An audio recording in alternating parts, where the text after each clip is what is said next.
потім хто з вас краще? Давайте все-таки почнемо з поважного нашого інституту пам'яті, а потім розкажемо, чому це важливо. З точки зору нашого. Розкажеш, Роман?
Це 10 травня. Today is May 10th, Ukraine Media Center Ukrinform starts its operation. My name is Vasyl Samakvalov, and we start our day with the book about the first real legal president of Ukraine, Mr. Leonid Kravchuk. Why are we studying it today? Because it's been a year since his death. There is a book issued, and there are people who were involved in the issue of these books invited here today. So our guests today are Taras Shevchenko, Deputy Minister of Culture and Information Policy of Ukraine for European Integration, Oleksandr Krasovytskyi, Director General of Folio Publishers, Maksym Mayorov, Center for Strategic Communication and Information Security, and Volodymyr Tylishchak, Deputy Head of the Ukrainian Institute of National Remembrance. So the logical question will be about the necessity for this book today. Thanks everybody, I appreciate the invitation. I apologize, I will probably have to leave shortly because there are hearings in the Committee for European Integration. My topic where I should be present, where I should have an address, but it's not my turn so far. So why have we gathered today? On this very day, a year ago, on the 10th of May, the first president of Ukraine, Leonid Kravchuk, has died, and for us as a ministry it was important to have during our annual bids, which are called the Books of National Unity, to have one publication issued in the memory of the first president of Ukraine, Leonid Kravchuk, to take care about the national remembrance, Ukrainian historical remembrance, building of the country. It has a lot of dimensions for us. It's about decolonization, it's about the memorable moments of history, or a new date, or the new day that we were celebrating starting from the last year, the Day of the State, and it's also about Leonid Kravchuk. This is why during our art bids we considered a number of applications and selected a project that was proposed by Folio Publishers, and we have the director of this publishing house here, and this book that you either already had an opportunity to hold in your heads or you can hold it now. It was issued at cost of Ukrainian budget, and I'm convinced that only one book or only one event is definitely not enough to convey the heritage left by the first president of Ukraine. And I think this small brick to build the Ukrainian state is useful. It's important, and I hope that my colleagues will also share their thoughts in this regard. Thank you very much. I think we will proceed to Mr. Oleksandr. Look, there is an ancient saying that you can say nothing bad about the deceased ones. However, the Center for Countering Misinformation may corroborate that nothing but truth. So Leonid Kravchuk was quite an ambiguous and non-average person. So how non-ambiguous is the book? Good afternoon, everybody. My name is Oleksandr Krasovytskyi.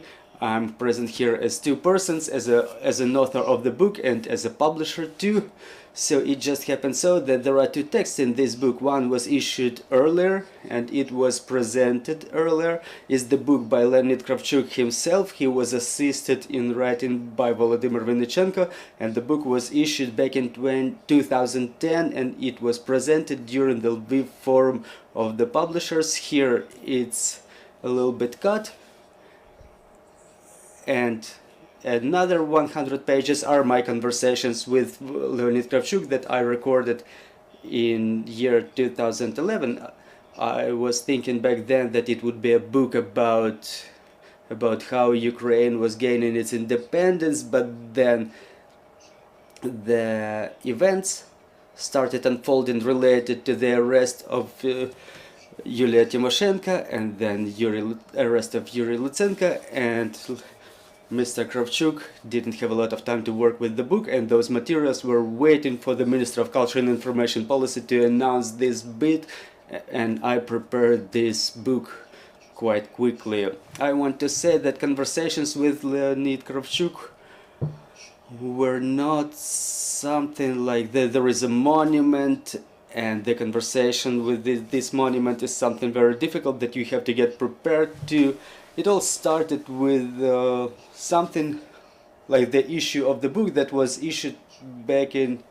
published back in 2010 by another publishers. Upon his commission, he wrote the text, and then something wrong started because Yanukovych came in office. They started getting intimidated, and the first president was just refused. They never picked up a phone from him, and he was looking for a publisher to publish his book, and I agreed right away.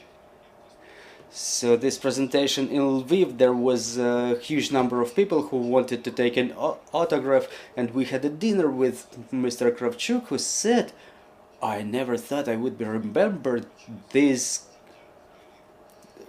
like this. He was just excluded from social life that year, and when we started our conversation, I've realized that it was a conversation with an average person, and we said in this book that his first place of work was in Chernivtsi, as he walked to his work through the yard of the Orthodox cathedral, and he was going in every once in a while, and he was tracked, and his directors back then they told him that it's real bad that you enter the cathedral, you shouldn't do so.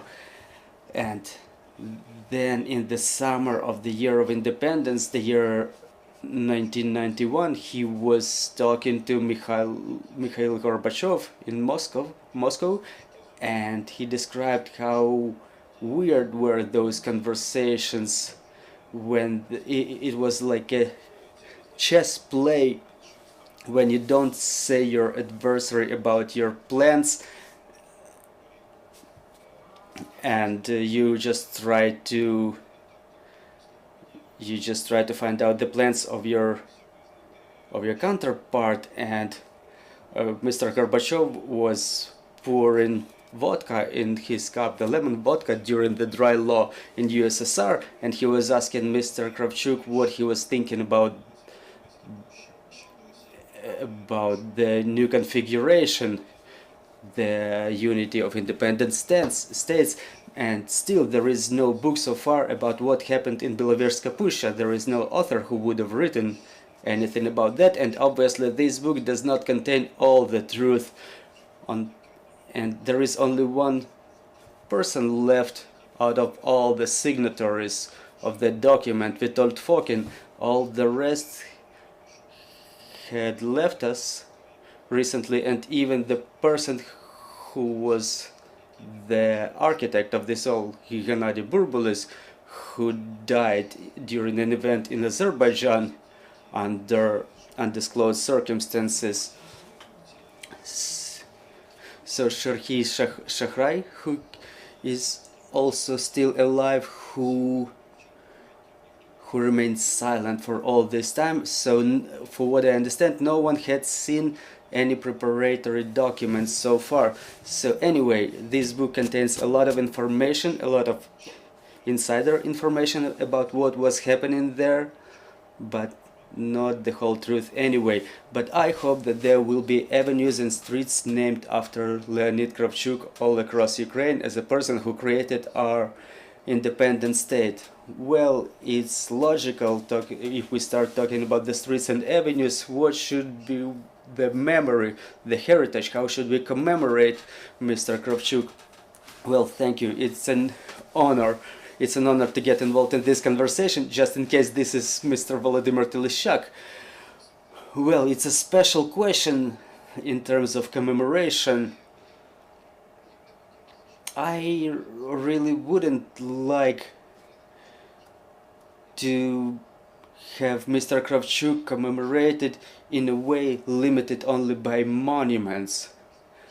The most important, or more important, is our knowledge and our understanding of every person as a historic personality, as a person, as a live person, as a human, because it's quite easy to bring it all down to the monument and to lose the live heritage, so to say. And this is why the issue of the book is probably even more important than construction of a monument, so that we know and so that we remember about the personality as a human with its thoughts, feelings, mistakes, because human is to err. There are no innocent ones, and we should be realizing, we should understand the mistakes too, the reasons for these or those decisions that were made, to avoid mistakes in our affairs, in what we do, to learn on the experience of our predecessors. And the best monument in this regard is a book about a person, a personality, the book which reflects the thoughts of that person. And the first monument to Leonid Kravchuk is probably this book that we are presenting today. Thank you very much. Please pass the microphone to Mr. Maksym Mayorov, this Center for Strategic Communication and Information Security. Well, about the security component of such projects, why are they important and why is the security important in this regard? Well, talking about security, when USSR was splitting up, there was a huge machine. It was a wonder for everything. Indoctrinated society, everything falls apart. Even bigger miracle was a peaceful disintegration of the Soviet Union, when everything was limited to local conflict and the 15 new countries emerged on the territory without big war. And one of those miracles, or both of those miracles, were something of which was a partial merit of Leonid Kravchuk, that USSR was disintegrated in this peaceful way. So talking about Mr. Kravchuk's presidency, it fell on difficult times. It fell on difficult times, I'm sorry. And you can compare Ukraine with other post-Soviet countries, and under conditions like that, aspirations to more independence was leading to conflict inevitably. This is something that happened in Moldova, something that happened in Caucasus. Saying goodbye to empire, it didn't pass real peaceful. But the aspirations to build your country, it transformed into dictatorship quite frequently. We know the examples of such dictatorships. Unfortunately, they still exist among those republics that emerged on the territory of Soviet Union. So one of the greatest merits of the first president of Ukraine, Leonid Kravchuk, was the fact that Ukraine, under all those conditions, preserved its independence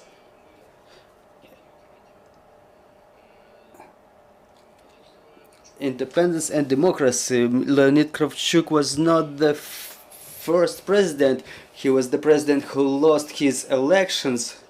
He conceded peacefully to his successor. It was one of the first examples of the peaceful transition of power in post-Soviet space. And we already mentioned here that there are no innocent ones, specifically in the political area. If you talk about politicians, you can put some claims against anybody, and if Leonid Kravchuk would be nominated now, probably Ukrainians would not have voted him into the office, because there are new trends, new tendencies, and new tasks set in front of us. But we're not discussing the new presidential candidate. We're talking about the historic personality that has already passed. Could there something been done better than Kravchuk had done it? Well, obviously so, but it could be way worse in that situation. What we can do now is we can study this historic and political heritage of the first years of the presidency of Leonid Kravchuk, and the book that we're presenting today is the textbook for self-education. If we say that we have to learn from the past, this is exactly the book, I'm convinced, that will help us to do so. Thank you very much. One of the achievements of Kravchuk, apart from democracy, independence and peace, is also the freedom of speech. We have journalists on the floor here, and we may proceed to their questions. Thank you very much, Marina Shenkarenko, Ukrinform. The publishing of this book was financed under the bid of national unity. So what are other books that should emerge under that bid this year, and what were the criteria that you were picking the winners by? Thank you. I will probably answer these questions. Those are the results of the last year winners, the year 2022, and I'm reminding you that during this contest there are still presentations, or within the framework of this contest there are still presentations going on. For example, the book The Iron Resilience, it's about the Ukrzaliznytsia, the Ukrainian railway, how it was happening on the railway stations in different cities. There are still presentations going on of the book devoted to Skovoroda. There were numerous presentations all across Ukraine in different cities. There were 2 books published about Skovoroda, so those are the biggest ones in terms of presentations. Just last week, floor above, on the 3rd of May, on the International Day of Freedom of Speech, we were talking about, and we were distributing the book Journalists in the War, that was also published within the framework of this contest. So those are the most popular, the biggest presentations that you may remember. Well, I have a question about the book itself and the distribution. What is the issue? Where can it be bought? To what extent will the libraries be involved? Do we expect any translation? If so, to which languages? Where it will go? We would like to find out more details about this book specifically. Well, it's the question to me. The issue will be 1,000 copies. There was a commercial issue of 500 more copies. So far you can buy it from the website of the publishing house, or in the bookstores Книгарня є, яка був, and so on. But the issue we're running out of issue. We will probably make another issue. It will be a little bit different with more additional materials. I'm not sure about the translations so far. There were no foreign publishers addressing us with this regard, and on top of that, I want to say that our market is slow. Maybe in 3 or 4 years this will happen, so but the event should be over, and only after that there will be a lot of translations from Ukrainian in the West. And about the translations within the framework of this program, probably it's a question to Mr. Taras. When the new contest will be announced, it may be implemented, because there is such an option contemplated by the program, and part of the books that were issued by Folio last year, for example Chronicles of War and Battle for Kharkiv, they were issued in English language too. Yeah, it would be quite good. A little bit more details. The issue that was published at cost of Ukrainian budget is prohibited for sale. You cannot actually buy it. You can only buy one out of those 500 additional issue, so you can only get it for presentation purposes. They are also not planned to be handed over to the libraries, because there's another program in place in the institute, in the Ukrainian Institute of the Book. So there are certain rules in the state when those programs cannot overlap.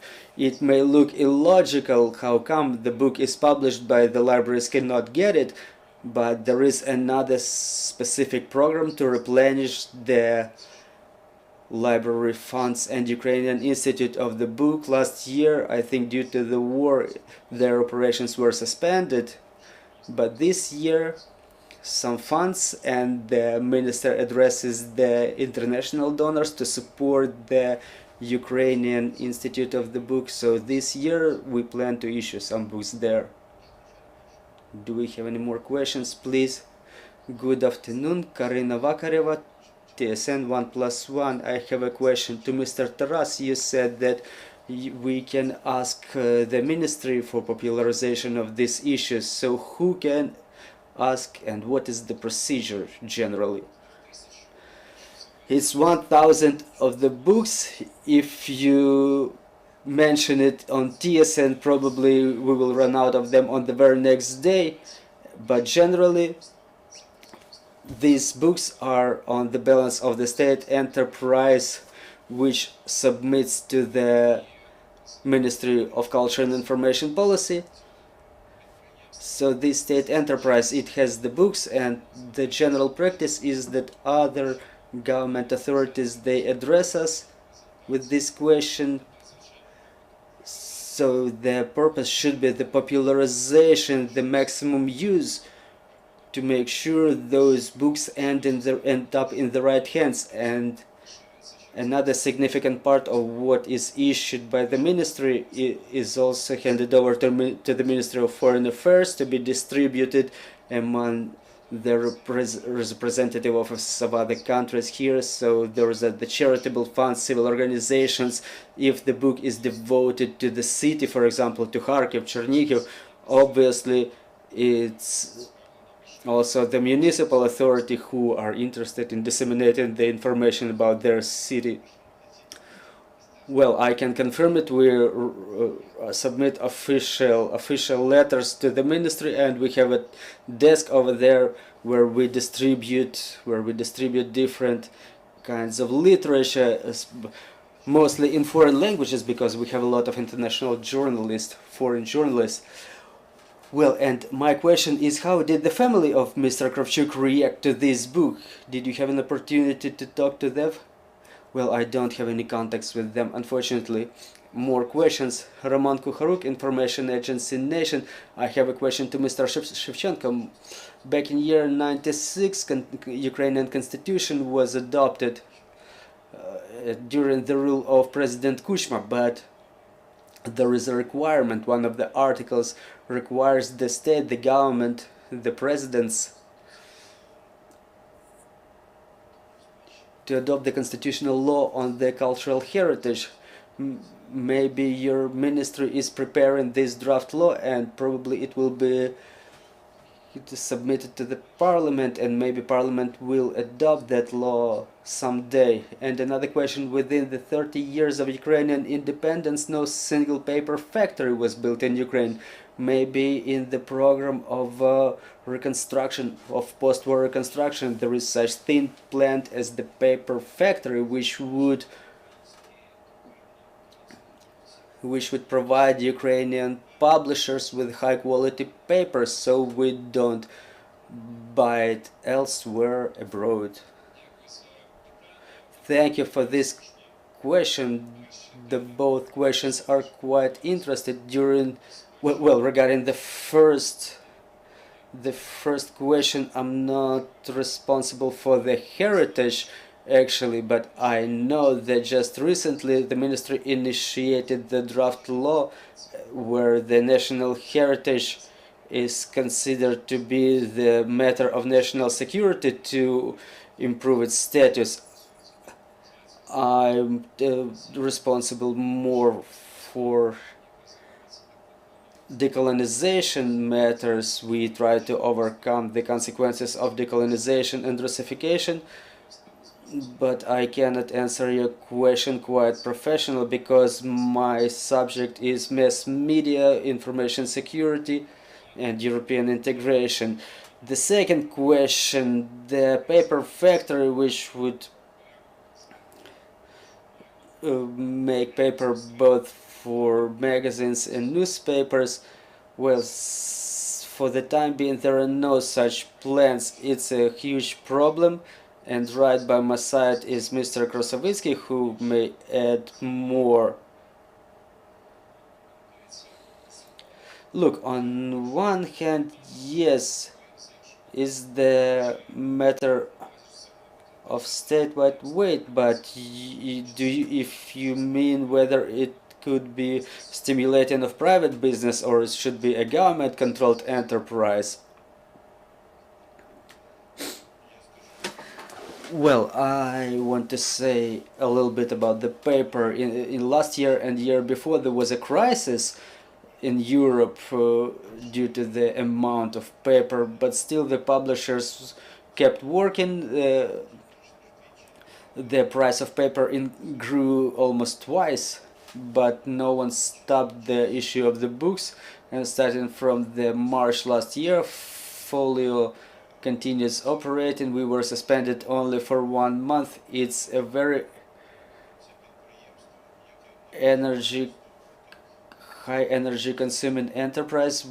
This industry cannot use the secondary raw material, and Ukrainian forests, they do not fit for manufacturing of the paper. It's very unpleasant in terms of ecology, and we have to continue buying paper from Indonesia or Finland, for example, and it's not the most urgent matter in Ukraine. I think that as soon as we become a part of European Union, the paper from European market will be coming to Ukraine quite normally. We don't need either Russian manufacturers of the paper like Andopoga, or else we just have to understand that there is no such industry in Ukraine anymore. No single publishing house works in a way that they used to be during Soviet Union. This type of activity will subside gradually. There is still culture preserved in different the culture of newspapers written preserved in different countries of Europe, like Britain or Italy, but in many countries those industries, they just phase out. this industry is quite branched by manufacturers, and for example my publisher's house only works with the paper from 12 different manufacturers from Europe and other continents, and I don't think that we should address the government with the proposition to manufacture paper. Offset paper is being manufactured in Ukraine, but it's not of the best quality because it's a very complicated, up-to-date type of industry, type of manufacturing capacities. Well, thank you for this comprehensive answer. You can take the autograph from the author, and now we will be wrapping up. Our next briefing is at 13:30. We will be talking about the land market. See you shortly.